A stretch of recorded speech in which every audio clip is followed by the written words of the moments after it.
That's beginners. Welcome to Show People, the podcast that shines a spotlight on the UK performing arts industry, where we cover the latest news, industry issues, what to see and do, and showcase theatrical talent whilst always trying to inform, educate, and entertain. Hello, company. My name is Andrew Keates. I'm a director and your host, Phil Corman. Now, we travel far and wide to bring you a fabulous guest every episode, and today brings us to the Gielgud Theatre to chat with today's theatre maker. He's currently appearing in the smash hit that is The Ferryman. He's appeared in both the stage and movie versions of Les Miserables, as well as productions of Candide, The Fix, and The Wind in the Willows. Please go mad for the divine, Mr. Fra Fee! Welcome to the show, Fra. Thank you, Andrew, and thank you to this very lovely studio audience that I can hear in my ears. Thank you for finding time to see me on a two-show day, you lunatic. Fra and I will be discussing if there's prejudice towards musical theatre performers. Are they only fit for musicals? Now, I'll be getting my theatrical tips out for things to see and do this September 2017. There's music from undiscovered musical theatre composer Gavin Brock. And of course, throughout the entire show, I'll be interviewing Fra all about his life, his career, and of course, sending him some infamous Show People challenges. You're listening to the Show People podcast.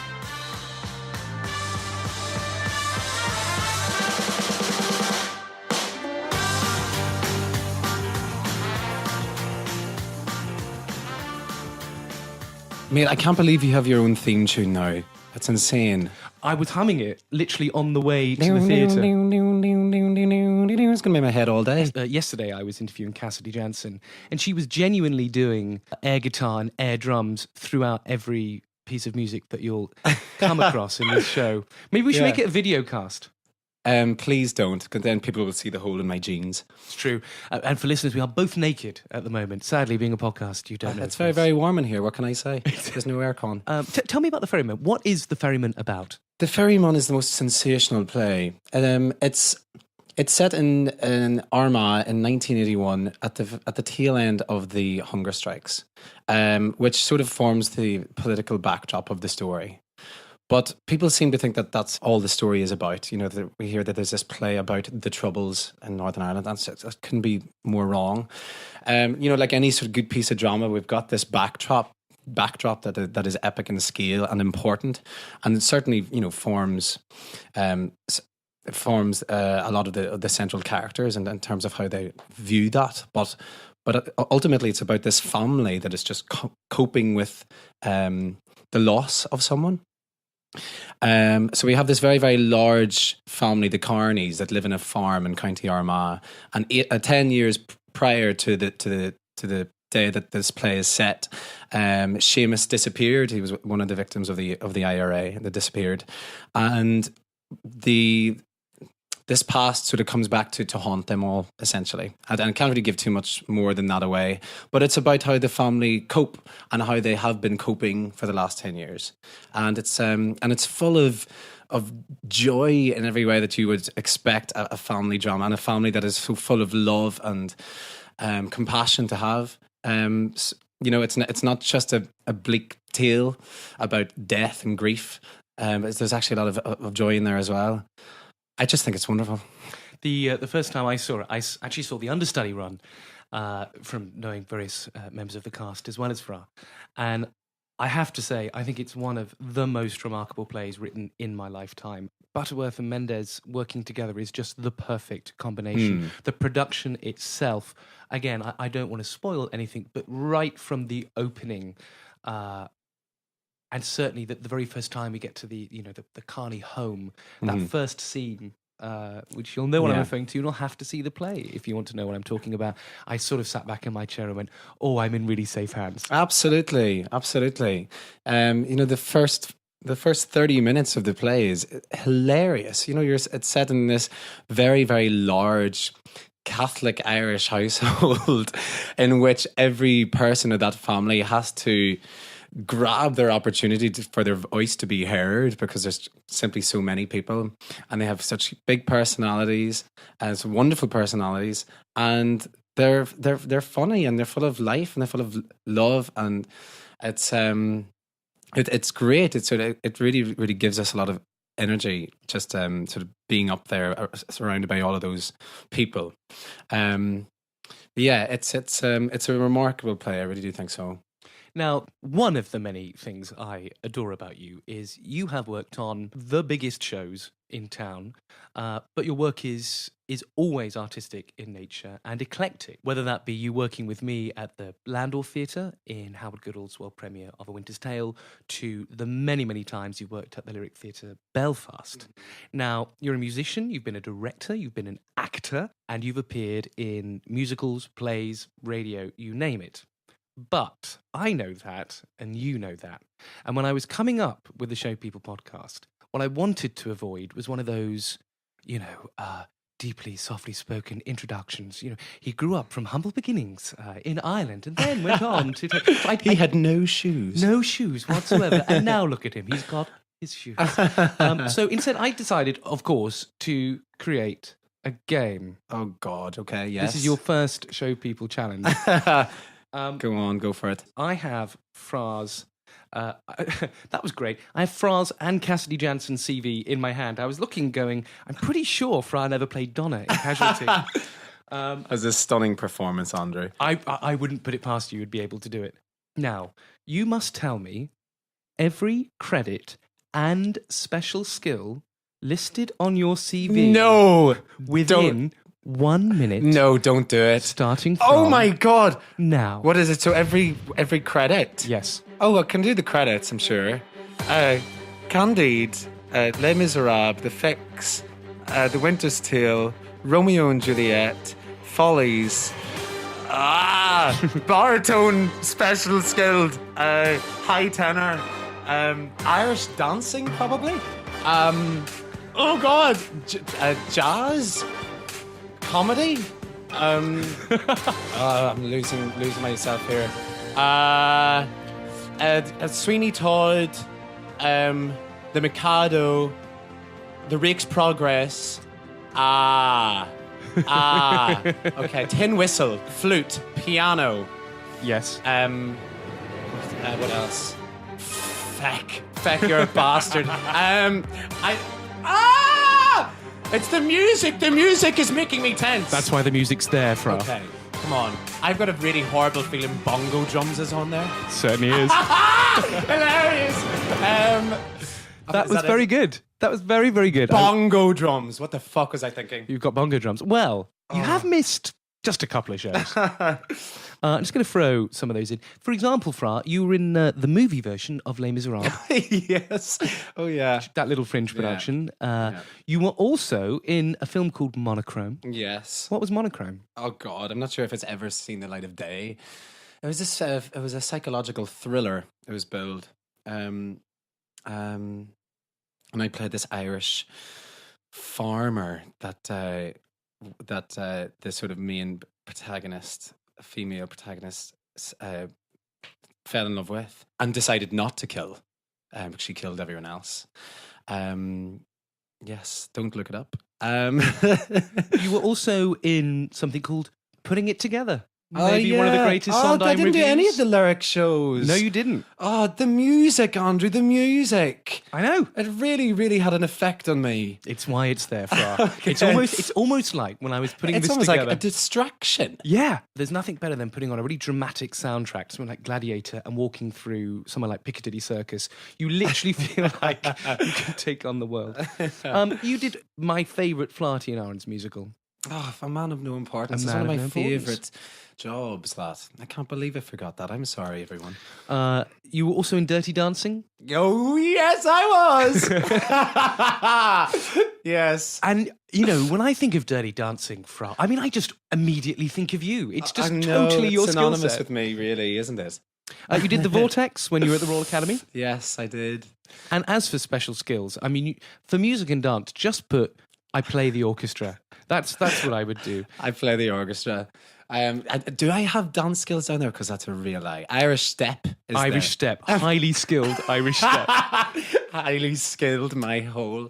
Yeah. Oh, Lord. Okay. You've also got a driving license. So that's very, very good. Yeah, that's important. Very, very I can important. get to places. So, well... for next time. For somebody else who has, quite the CV, here's my favourite human being.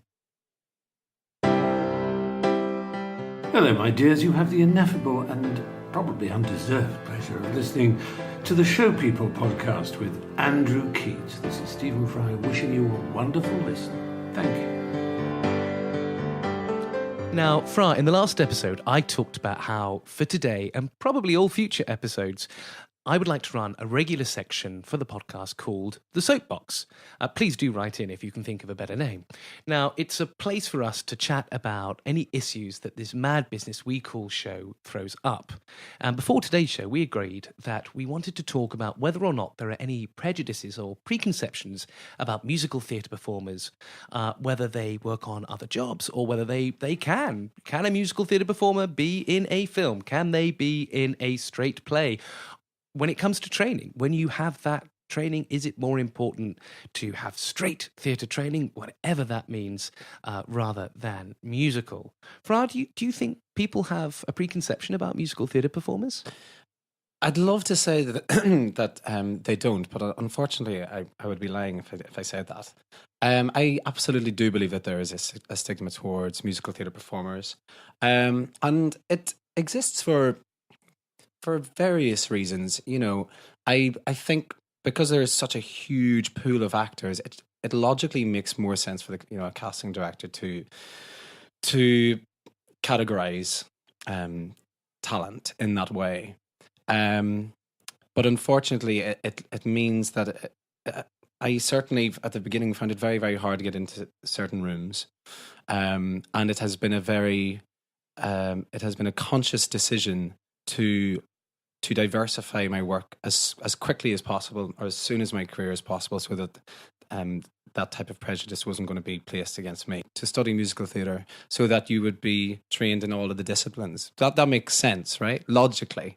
But unfortunately, the way that it is perceived in the industry is that you're more likely to be talented in perhaps two of those areas, and the acting would be like an extra or an aside. It's not necessarily the truth, but I do believe that is how it is. It's perceived. amazing. What's fortunate with my side of the industry is obviously speaking to many, many artistic directors on a regular basis. And there are still some artistic directors who I will not name, who to this day, when I go, there is a wonderful musical about a fantastic subject matter by these new British composers. It's really worth you having a look.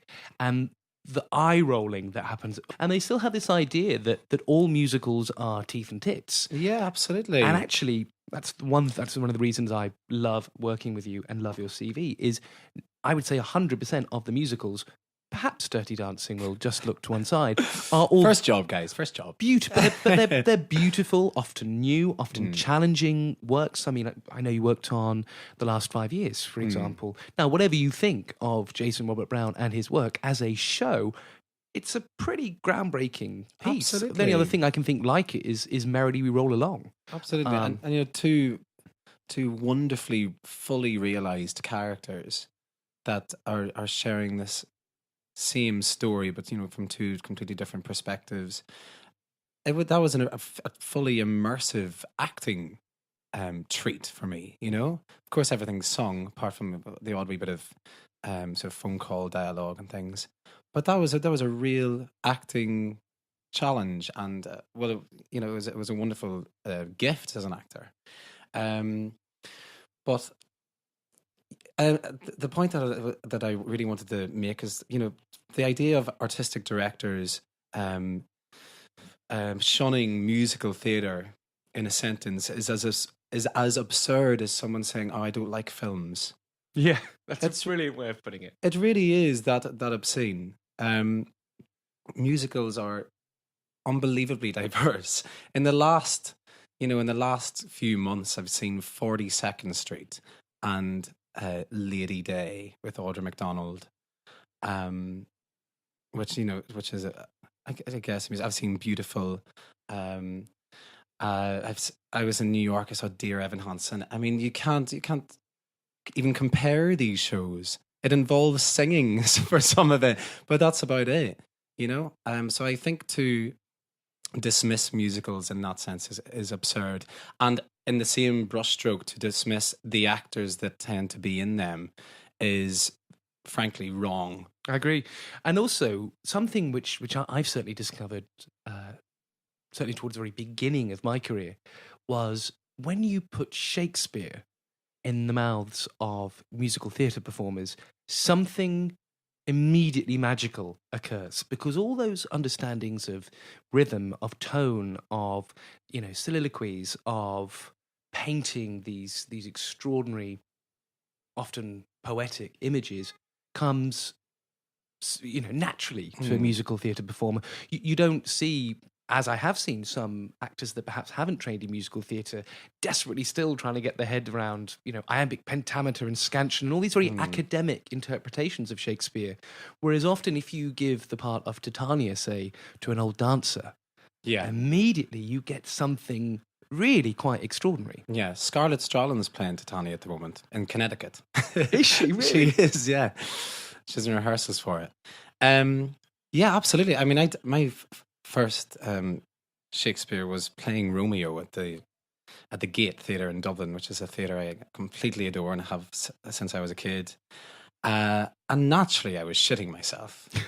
And the actors around me were aware of the my background in doing primarily musicals.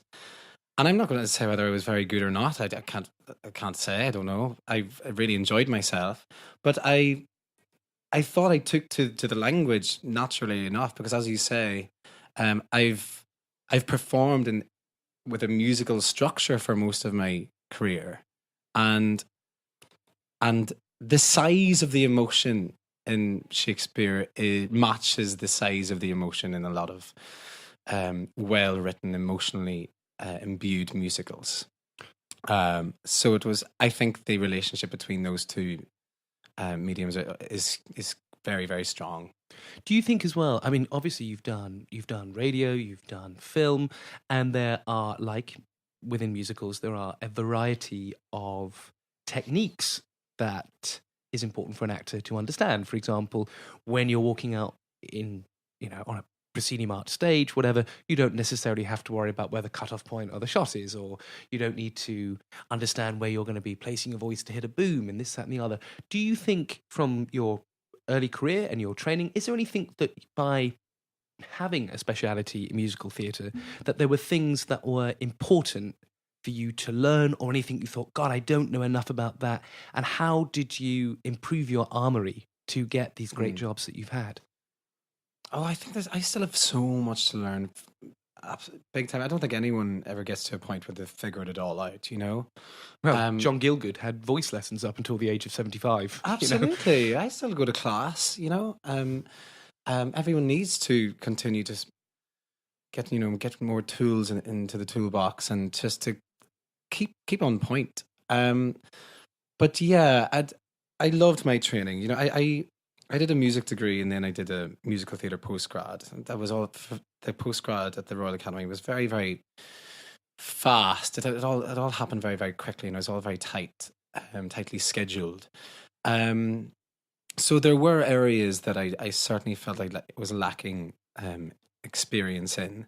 But I think, like most people and like most artists, you just gather so much information and so much knowledge from observing and just by doing, So when I did Romeo and Juliet, for example, I was working with some legends of Irish theatre that were in it with me, that I had seen in plays before and seen in other Shakespearean productions.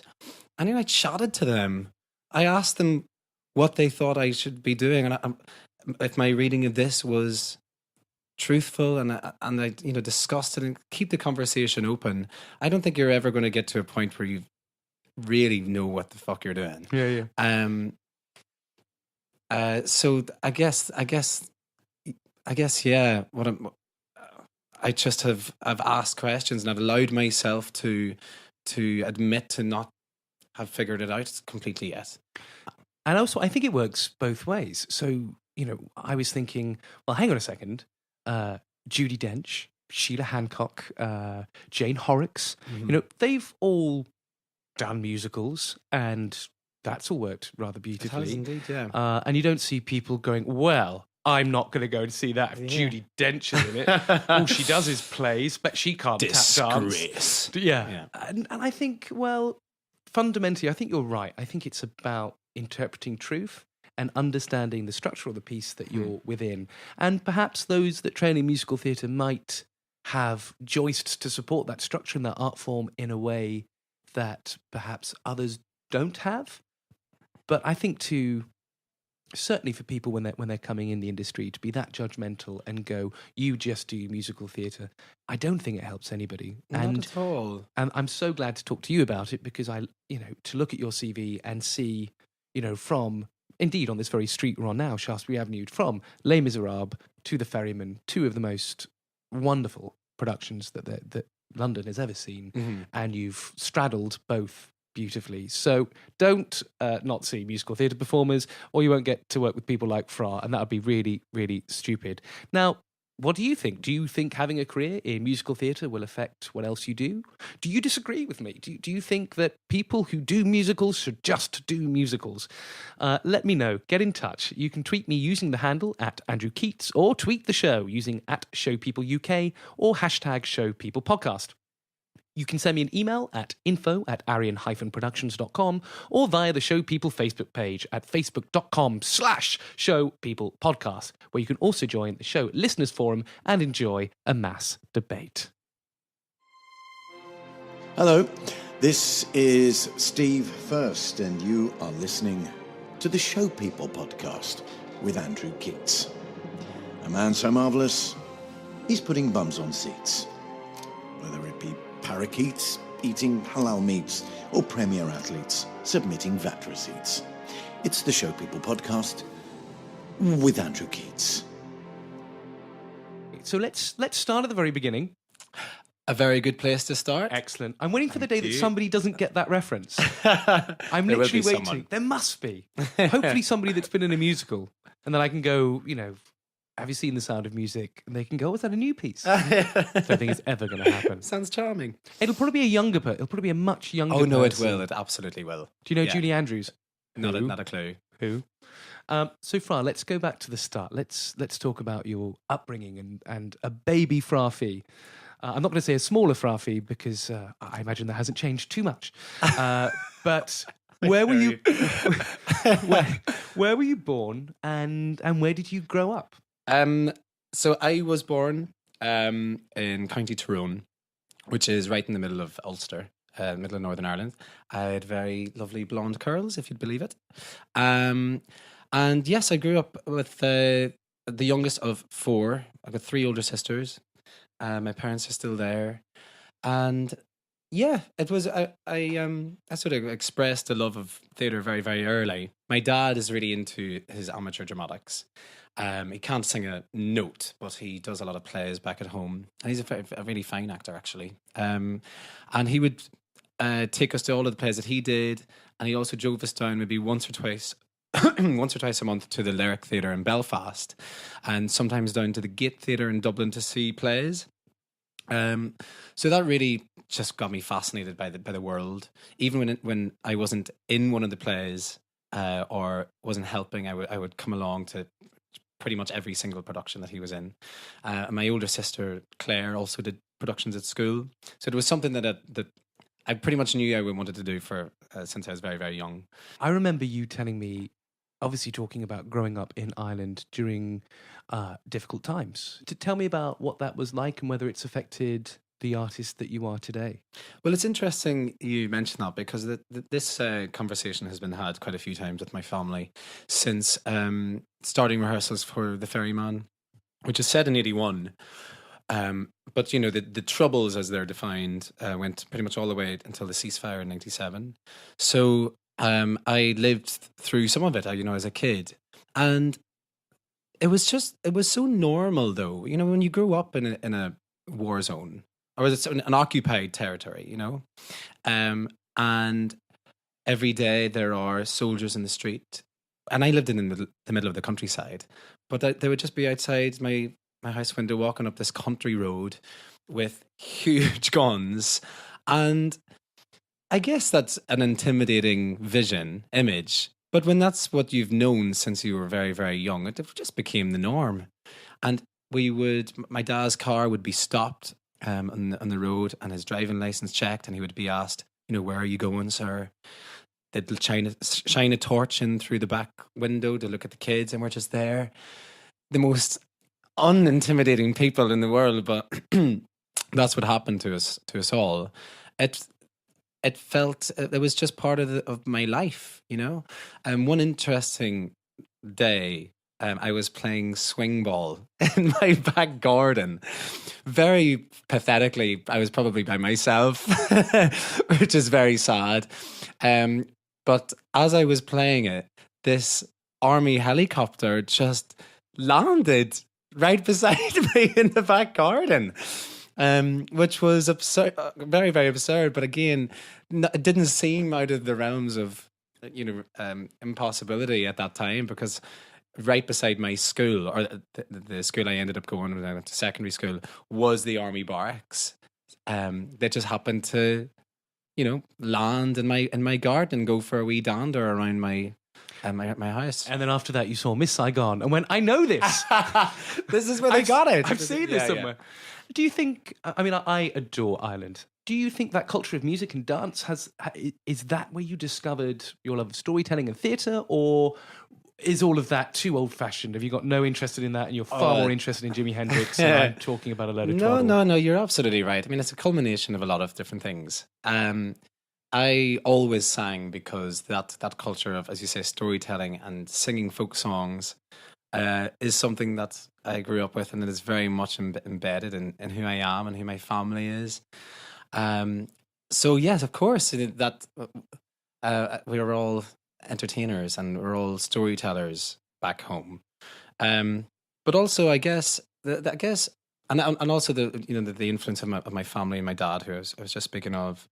But there was something about growing up in Northern Ireland. And I specify Northern Ireland as opposed to the Republic. When you sort of grow up in a world that is quite oppressive in that way, as I said, it is an occupied territory essentially. There was a sense that I really did want to get away from it and do my own thing and make my own mark. Particularly as a gay man growing up in Northern Ireland, which still, doesn't have marriage equality, and it's the only place in Britain that doesn't, very embarrassingly.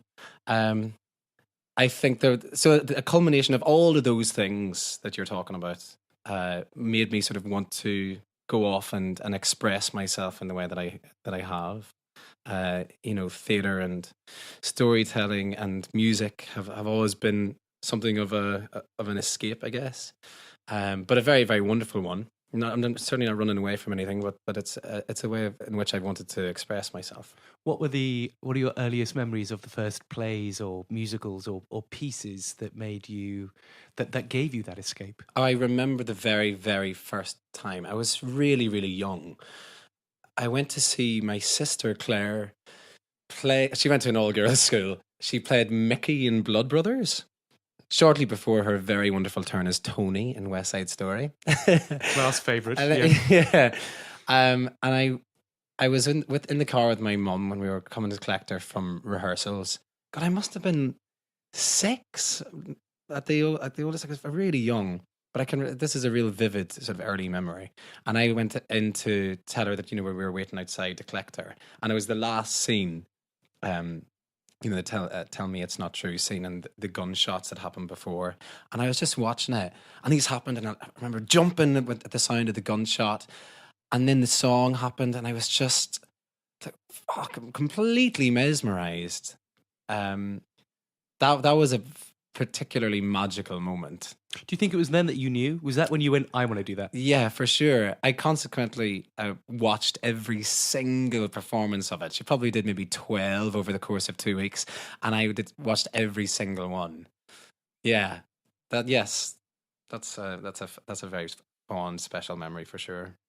And when did you come out, Fra? Was that something you did quite young, or how old were you? When I was at university. I didn't have the guts to come out before I went away. Why was that?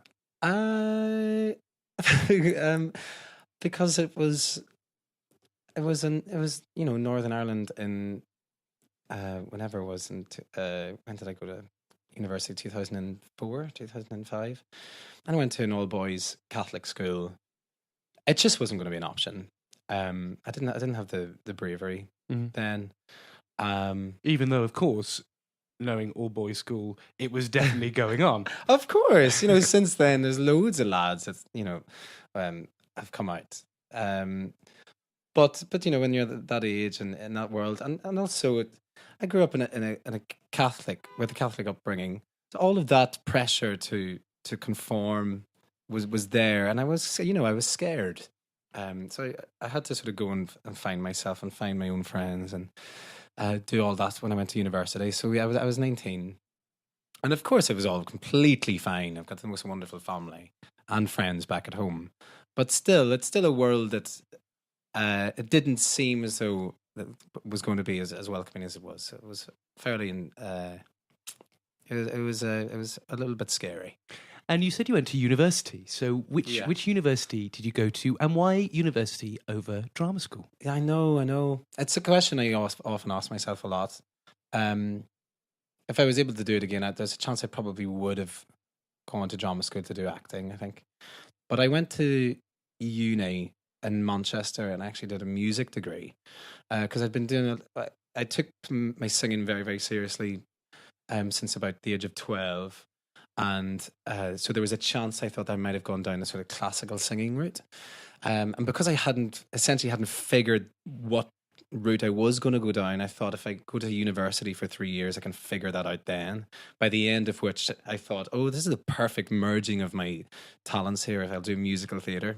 But yeah, I went to uni because I wanted those 3 years to actually to find myself and discover who I was and what I wanted to do. And I guess go off the rails a little bit. I wanted that university experience, and I knew going to drama school either to do acting or to do musical theatre, whatever, would have been a very intense experience, as I know it is because I teach at a lot of drama schools now, and I don't think at the age of 18 I was just ready to do that. I certainly wouldn't have wanted to have come out when I was in the middle of a very, very intense performing arts course. Yeah. It's intense enough, so I just needed my freedom, I guess.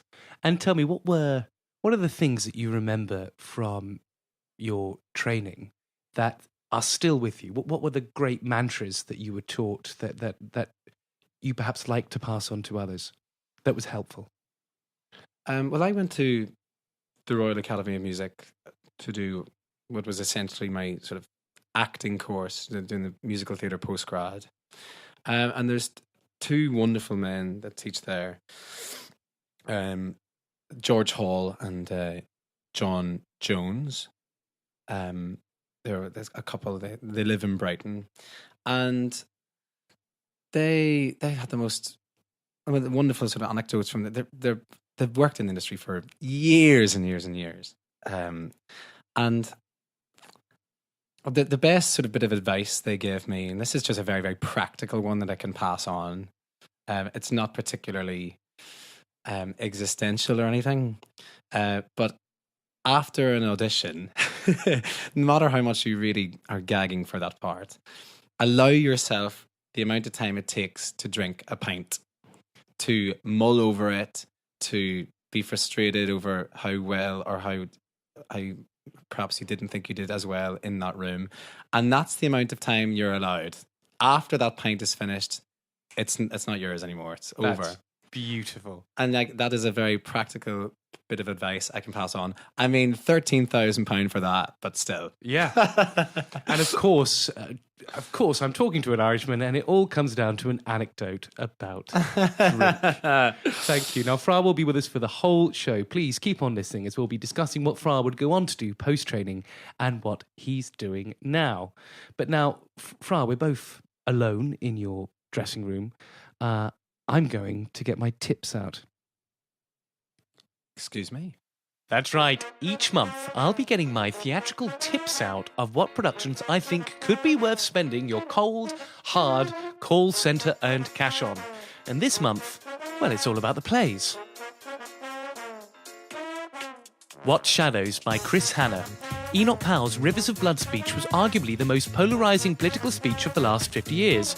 Oxford academic and daughter of a Caribbean immigrant, Rose Cruikshank, wants answers. Enoch's controversial words about immigration shattered her childhood. Rose cannot find inner peace until she understands what led him to make the speech that defined a generation. Will a meeting with the man himself give her the answer she desperately craves? Directed by Roxana Silber, the cast includes Ian McDermott, Nicholas Leprevost, Amelia Donker, Paula Wilcox, Waleed Akhtar, Amit Chana and Joanne Pierce, and plays at the Park Theatre from the 27th of September until the 3rd of October 2017. D, Myself and I by The Women in Black. This devised piece tells the story of Thea, a young woman who is struggling to cope with everyday life. Enter D. Thea's internal battle is played out before us as Dee tries to infiltrate and affect every area of her life. A piece about depression and created by The Women in Black, a company creating stage and screen jobs for BAME actors, especially women. This is the company's debut show.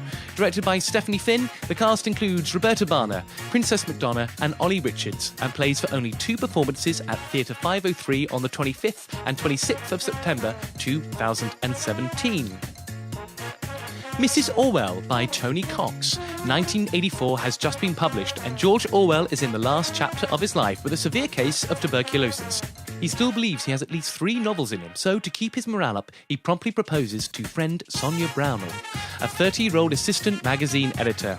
When Sonia learns that she is his only hope, she must decide whether to succumb to the advances of Lucian Freud or enter a platonic marriage with one of the country's most renowned writers.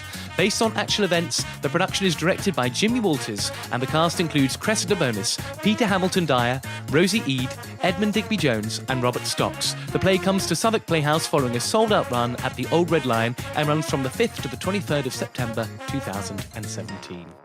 Fra, anything that you think is worth going to see other than perhaps The Ferryman, which is becoming impossible to get a ticket for now?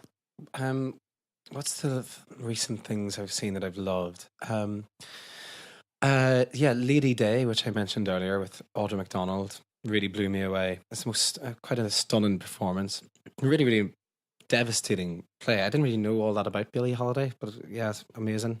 I think Andrew Scott's Hamlet is one of the best Hamlets I've seen. Yeah, it's absolutely stunning. And talking about approach to Shakespeare, I think the whole production and the way that they approach the text is just wonderful. It just makes it so accessible and real, and I've never cared so much about it. It was really, really, really fantastic. I've been very fortunate to meet Andrew, and the first time I ever saw him was in a Mike Bartlett play called Cock, which was at the Royal Court. Mm-hmm. And the moment he walked on stage, not the moment he opened his mouth, just the moment he walked on stage, you just went, there's something. Yeah, he's a very special actor for sure. Yeah. And, since... It's funny, many people go on, they say, where are the next Judi Denches? Where are the next Ian McKellens? Where are the Jacobys? I remember watching the National Theatre 50th anniversary celebration, and yes, all of our greats were on that stage, but the one person that made that auditorium fall deathly silent was Andrew Scott doing the Angels in America. Breathtaking. Yeah, it was stunning. Are you involved in a show that you'd like us to talk about? Just email info@arian-productions.com and we'll do our best to share with our listeners. Hi, this is David Bedella, and you're listening to the Show People podcast with Andrew Keates. I saw David the other day in Byron Burger. Did you? I did. I know he's just gone to LA because I gave him a call the other day and said, will you do the show? And he was like, yeah, but I'm not in the country. So, entering the business, not finishing the hat, but entering the business, what was the first time that you worked professionally? My first job was Dirty Dancing in the West End, which we have touched upon. It was an interesting first gig, I guess. When I was at university in my final year, I was introduced to Irene Cotton, who is the casting director of Dirty Dancing. She does a lot of casting for dance shows because her daughter was a good friend of mine, Sophie, and she'd said that there's this primarily singing role in it of Billy Kostecki, and she'd mentioned it in my final year of uni. I said I'm going on to train for a year and completely forgot about this discussion until I get a phone call from her around sort of February time in my year at the academy, saying that we're starting auditions again for. And in fact, I had completely forgot about the discussion because she was talking about this audition and so the singing role and it's really, really good and la la la. And then at like the very end of this maybe 10-minute chat, I'd said, sorry, Irene, what's the show? I said, oh, darling, it's Dirty Dancing. I was like, oh, okay, great. And I went and I primarily. I mean, not to diss the job at all, but my primary reason for going to the audition in the first instance was to get rid of the first audition fear. And I went and I sang Stevie Wonder's Sir Duke, and I was shitting myself, but I thought, you know what, I've got that one out of the way. Where's my audition for Les Mis? And then I got a recall, and I was like, okay. So I'll go along to this, and then I got another one, and then all of a sudden I've been cast in this show, and it was for a year, and I had the most fun. It's possibly the oddest gig for me, but I got to sing a lot of songs and I meet a lot of really, really nice people, and just, I guess, be on a stage for a year, which is always very, very useful. But that was my first professional gig. Yeah. And of course, this is something which I'm very passionate about. Many people think, the life of an actor, unless you seem to be sort of swinging from job to job in exact time periods with no break in between, only then have you made it, which I just think is ludicrous when I think the job of an actor is just to survive in between. Of course, yeah. That lovely quote from a chorus line, the gift is ours, the gift was ours to borrow. Mm-hmm. And then you got to give it away until someone gives it back to you. Between so many wonderful shows, what kind of things, what practical advice can you give to people about trying to keep that wolf from the door? What can people do when they're straight out of drama school and they don't get that first audition? Yeah. You just have to keep busy, don't you? I mean, I do a lot of teaching now. I teach singing at quite a few different drama schools. But you just have to earn your keep and try not to get too despondent. Because as you say, it's actually really, really important not just to take the first job that comes along. I was thrilled to have done Dirty Dancing because it was my very first thing. But you get to a stage where it's important to be available and it's important to be out of work, because then you can actually fight for the job that you want and the next thing that you think is the right thing to do. So being out of work is actually a really important part of the process. Going from job to job to job is, it doesn't happen very, very often, but also you can get yourself stuck in a rut of maybe going from the same type of gig to the same type of gig. So being available is important. Work in a pub or work front of house, or do whatever you have to do to pay your rent. But being out of work is actually, strangely, a very important part of it.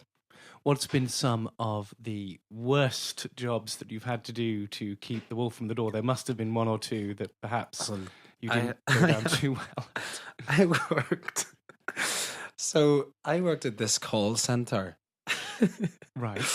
I worked at this call centre, which it would receive phone calls from Ireland, and people would be calling up this call centre to book their their driving theory test. They'd be booking an appointment to go and take their theory test, and there was an option for the people calling the call centre to have the conversation in Irish. Right. And I lied and said that I could speak Irish. But I was going to say, because you can't. I can't even count to 10. I had a terrible Irish teacher at school, and he's fully to blame for the fact that I can't speak a bloody word of it. But there was no one there to test me, because they were all English and speaking English and didn't speak Irish. But obviously I went completely shitting bricks that there was going to be someone going, it's the other Irish speaker. But thankfully there wasn't. And I And I learned one phrase that my friend taught me, and I'll never to this day forget it, which is Lilin the Skircha Sean, Gielgud Theatre, the Merla the Hull, which means during this phone call, will you please speak in English? And nobody questioned. No one questioned. For the rest of the phone call, I just spoke in the broadest accent known to man. Yeah. So, but you're going to have to get the call set on Thursday. Yeah. Make sure you're bringing another form of ADE, the passport song. And I did that for maybe 2 months, and I must have lost 2 stone with nerves. Every day was the most terrifying experience.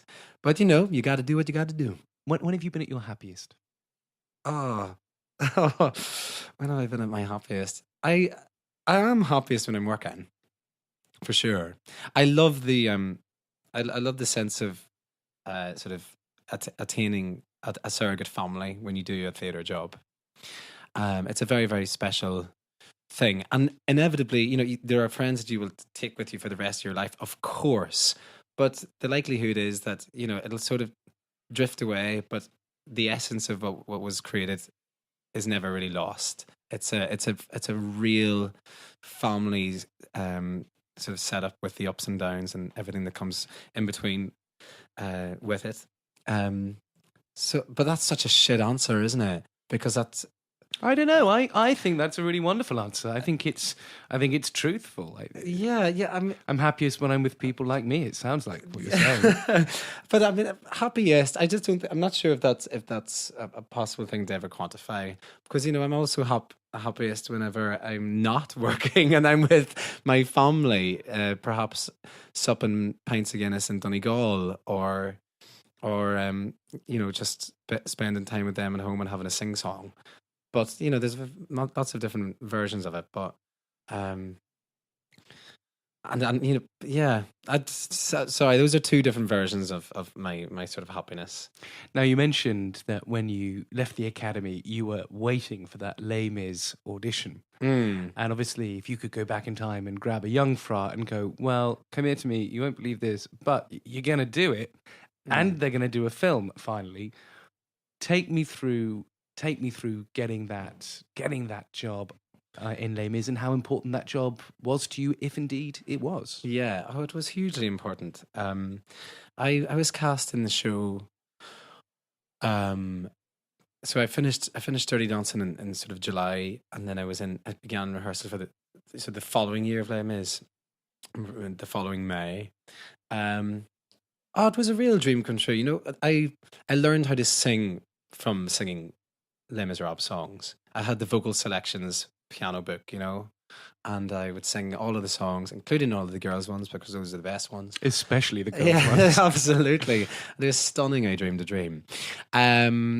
So to be in it, and particularly that year, I thought, I couldn't be more lucky here, because I'm doing the 25th anniversary production with Al Fibo and Matt Lucas and Hadley Fraser. So Hadley I was always a huge fan of his since going to university and sort of looking up his career as a fellow RAM alumni. So I thought, this is the best year to be in it. And I had the most fun. I really, really adored it. But I knew that the movie was in the process of being made, but I naturally thought it wasn't going to be possible for me to be in it because I was contracted to be in the show in the West End. But then I got wind that everyone was going to be considered for it. So we all got auditions for the film, which was in of itself an amazing experience, very bizarre experience, auditioning for Tom Hooper and doing the material that I was singing every single night, but in a completely different sort of context. And when I got it, I was over the moon, I'm playing one of the sort of the main students. It was a very, very big moment. It was a very special moment. And filming the movie was possibly 6 of the most fun weeks of my entire life. Having to make a connection with a bunch of other lads so quickly, but we did it, There was one particular day on set where we had to actually build the barricades. And in Greenwich, wasn't it? No, that was a different scene. That was Do You Hear the People Sing, which is the Mark's funeral. We did the barricades in the studio in Pinewood. And the designer had actually made this set, you know, this lovely cul-de-sac in Paris with the most intricately beautiful pieces of furniture and these little stalls and shops that were there. And Tom just allowed us to let rip. And we completely tore the place apart. I think it cost them a fortune because there were antiques that they were never going to be able to replace. But we just went mental. And it was the most jubilant feeling of camaraderie and this sense of real achievement. And, you know, I think it comes across in the film. It really was the most fun ever. It seemed obscene to be getting paid for something like that, you know? It was funny. I think I said to you before that you didn't actually expect to be on screen quite as much until you saw the film and went, hang on a sec, I'm in this a lot, you know. I mean, famously, there is now the Les Miserables drinking game, which is you're meant to take a sip if it's somebody you know. I think you're meant to down your drink if you've kissed someone, and if it's anything else, I think you have to down a jug or something that's in the middle of the room. So by the end of the opening number, You're I'm completely trashed. Yeah, I can imagine. Are you pleased with how the film came out? Are you pleased about how you came across? Yeah, I was really proud of the film. I mean, I know it's divided opinion. There's a lot of people that are so fond of the stage production that they find it difficult to see it portrayed so differently and realised so differently on screen. But I actually really adored what Tom did with it.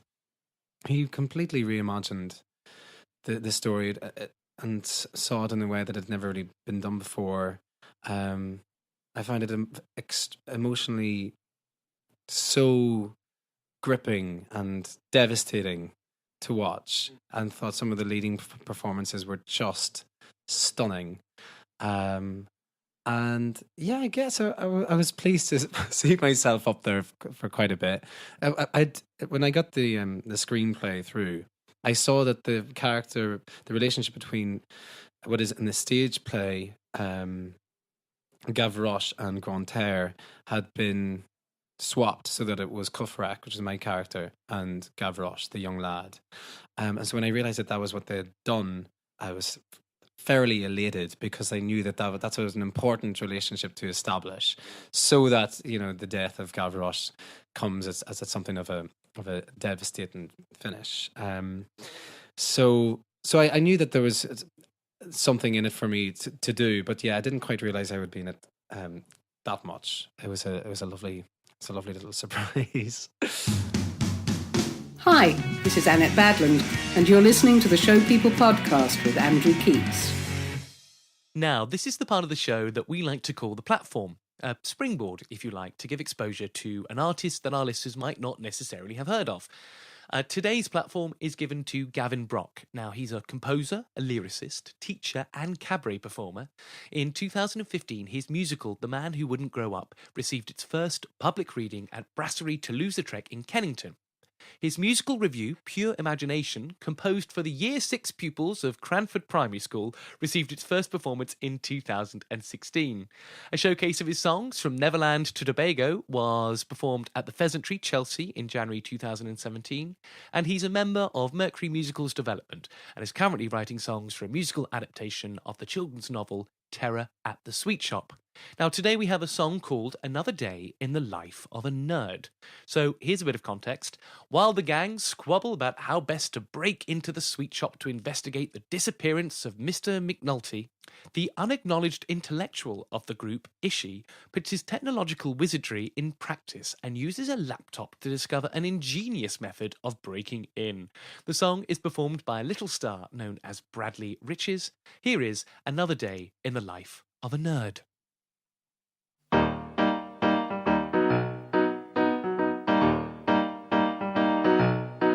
You got brains, you got smarts, you got spunk. Get your work off art, so how come no one sees? They walk around like living lobotomies. You know you try to make a case, but they think you're absurd. You open up your mouth and they don't hear a word. It's just another day in the life of a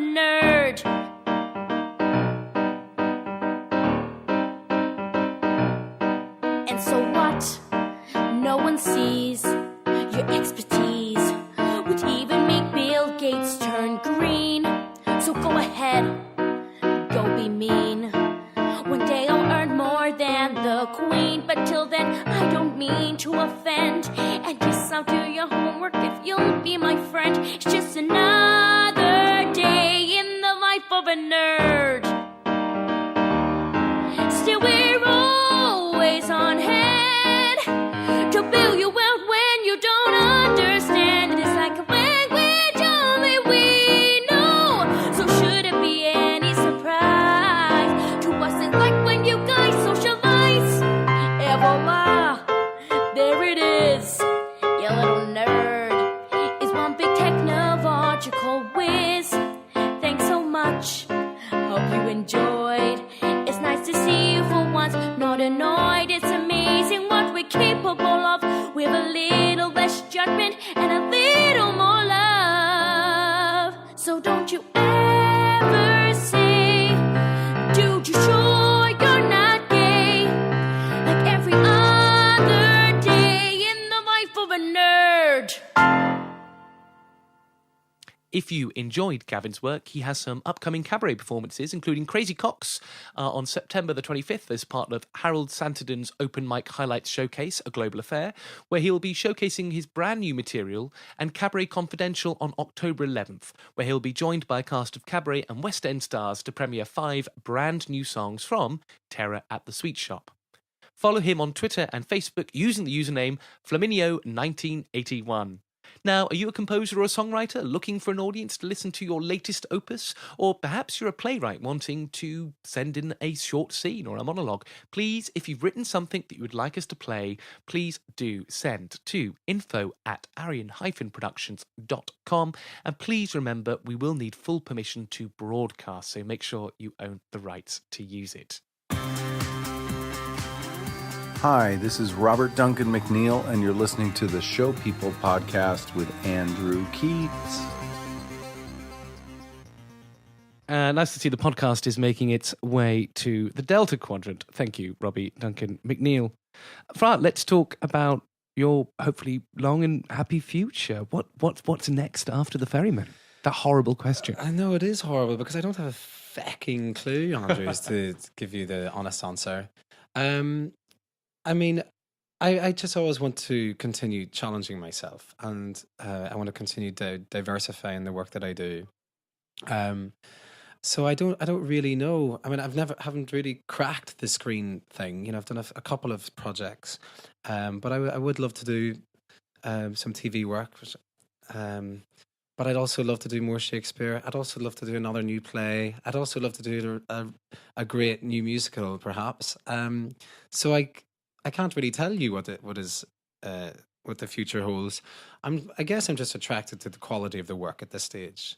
Having been being currently in something that the quality of the writing is so good, I think I will.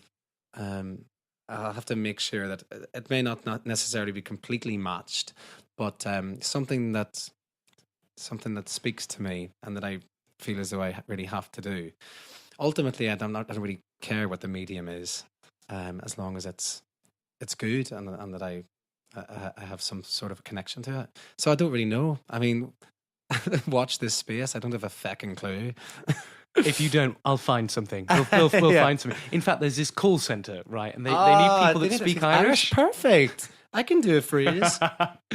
So imagine I strand you on a desert island, or worse, you're on tour and you end up in Whitley Bay. You're allowed, it's a bit like Desert Island Discs, just with a little bit more variety, almost like a KFC variety bucket version. What is the album that you take with you?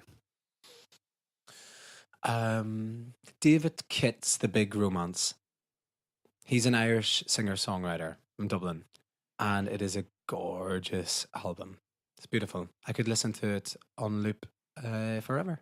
And the film? Les Miserables. Catch yourself on. No, what movie would I take? Oh God, that's really, really tough. The Lord of the Rings, only because there's 3 of them and they're really long. That'll keep me entertained for a bit. And what play?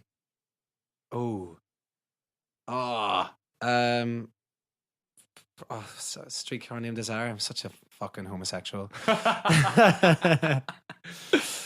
And the musical.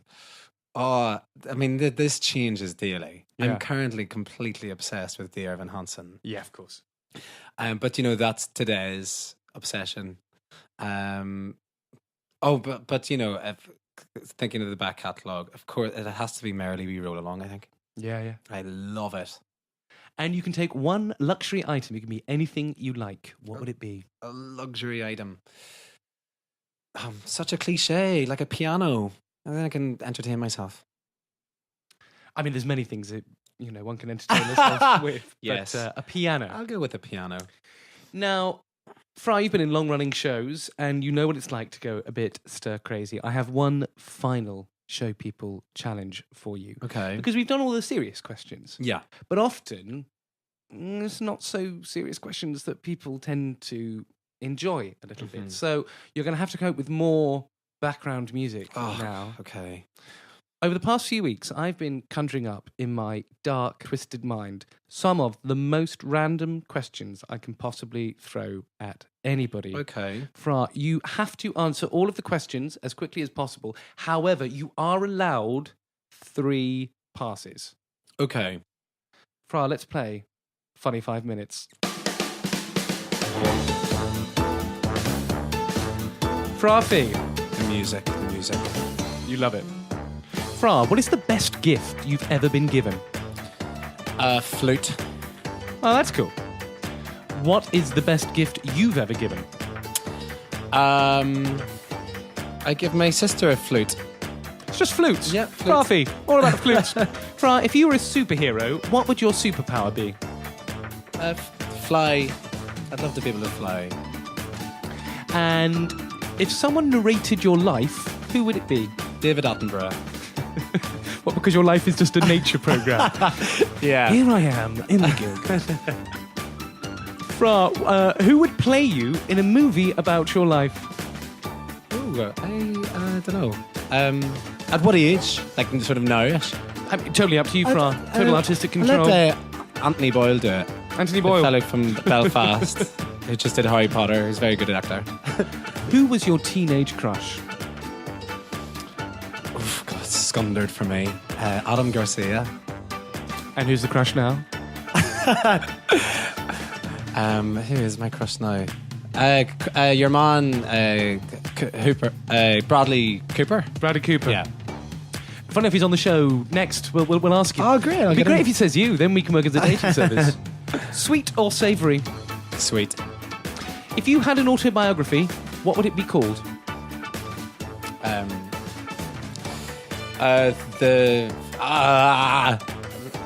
Pass. We've got a pass. Yeah. What's your favourite Disney film?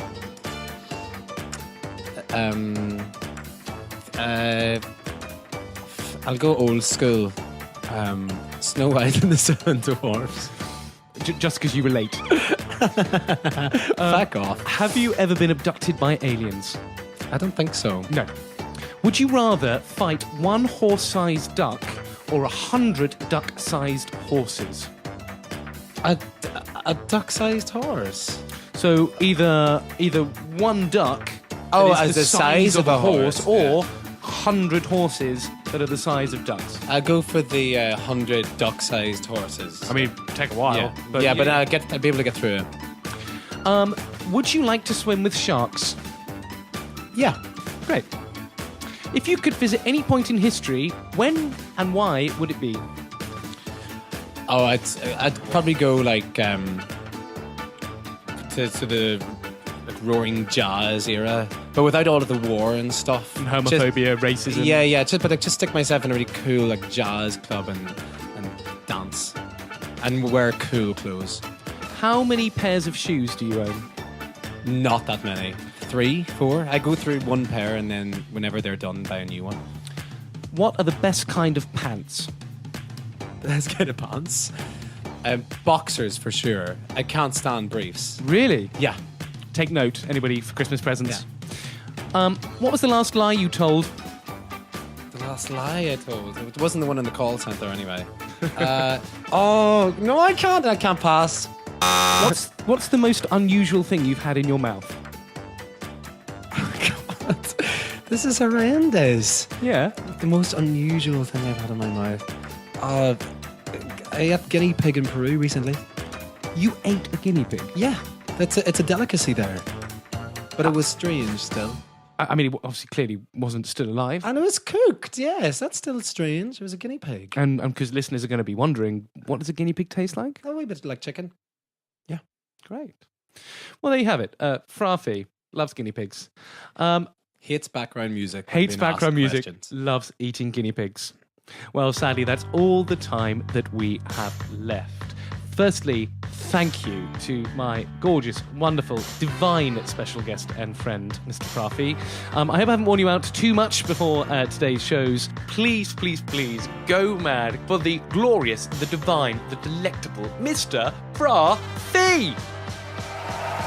Thank you. I'm just going for a wee crowd surf. Fra, how can people keep up to date with all that you're up to? They can follow me on Twitter at Fra Fee. And see what the hell I get up to after this wonderful play. But thank you very much for having me on. It's been good crack. Oh, it's my pleasure. Can we have you back? Absolutely, I'd love to. Make sure you hit subscribe because my special guest for the next episode is a national treasure. And no, she's still not a dame. She's been a farting alien in Doctor Who to one of the most hated characters in EastEnders. She has endless credits, and I'm slightly concerned that we may kill her if we get her to deliver her CV in a minute. I'll be joined in the next episode by the wonderful Miss Annette Badland, who, as I said, should be a dame by now. This podcast is produced by Arian Productions Limited, dedicated to giving opportunities to theatre makers. If you love the podcast, or if you can support the work we do, please visit arian-productions.com/donate and sling us anything you can to help us support UK theatre makers. You can help by giving us an iTunes review, as that really helps the magical Apple algorithms to help us reach more people passionate about performing arts and the craft. Lastly, please, if you have any comments, ideas, or things you want to send into the show, you can reach me on Twitter at Andrew Keates. You can send me an email to info@arian-productions.com or like the Show People Facebook page. From all of us at the Show People Podcast, until next time, and remember, just be better.